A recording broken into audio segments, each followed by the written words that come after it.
Good evening, everybody. It's Tess Crawley here, coming to you live this evening from the Gold Coast. You can hear some chaos going on in the background. I am at my father's house and my children are being terrorized by my dad for cuddles and tickles and kisses and all things crazy that happen between grandparents and their grandchildren when there's been some time between visits. Very quick video tonight because I have a sneaking suspicion that my father would love to take any opportunity to publicly embarrass me. He's a bit of a jester. If you've not seen my videos before, of course, I am director of Dr. Tess Crawley and Associate Psychology Practice based in Tasmania. My head office is in Hobart, which is where I'm based, but we also have offices in Launceston and we have rural outreach to a number of centres in rural Tasmania. Today I had the most lovely privilege of spending a lovely lazy afternoon sitting by the swimming pool of my business mentor Gerda Muller, who is based in Brisbane. And I thought that would be a really lovely opportunity today to talk about how we all sometimes need mentors in our lives. I have talked before about, the professional development requirements of psychologists and the training requirements of psychologists and how psychologists are required to have ongoing professional development as part of their maintaining the level of expertise and professional standing to maintain our registration as practicing psychologists. But sometimes we are lucky enough to go beyond what's the bare minimum and find somebody who inspires us to step that little bit beyond what we thought we were capable of. And this year, just the past 3 months, I have been very privileged to be working with the guidance and support of Gerda, who is a clinical psychologist herself, but she mentors psychologists who are practice owners to level up their practices to better meet the needs of their communities.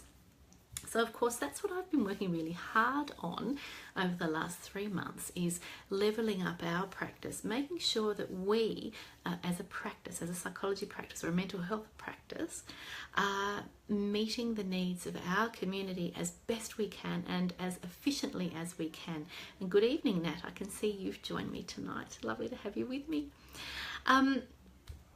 So today I was very privileged to sit in a really relaxed, informal setting by a swimming pool under an umbrella with Gerda and talking in a more casual manner than we usually have time for about what I've achieved over the last 3 months in my practice, where we're heading over the next little while and long-term while with my practice. And that conversation today had sparked a couple of really exciting ideas in my mind about the next stages for my practice. So there are a number of things that I'm itching to tell you all about but just can't yet, and I've mentioned this before, I know I have, and I feel like I'm constantly teasing you about where we're going as a practice.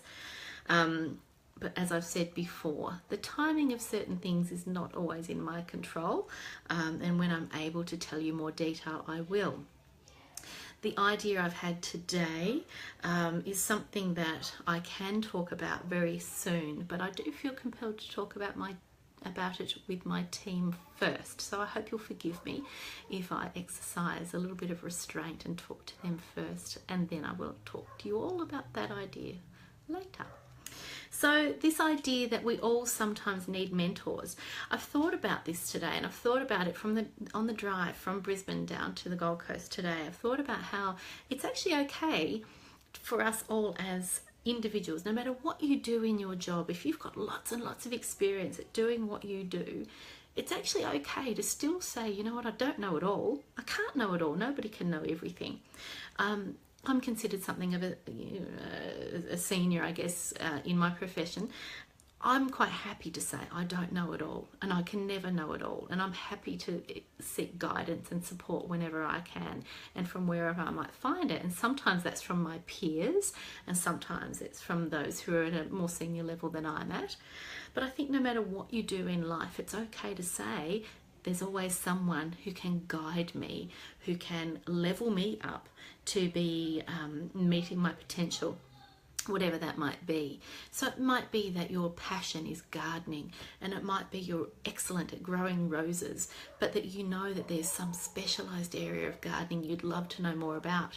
Find someone who's an expert in that area, find them and seek their support and seek their guidance and ask for their help.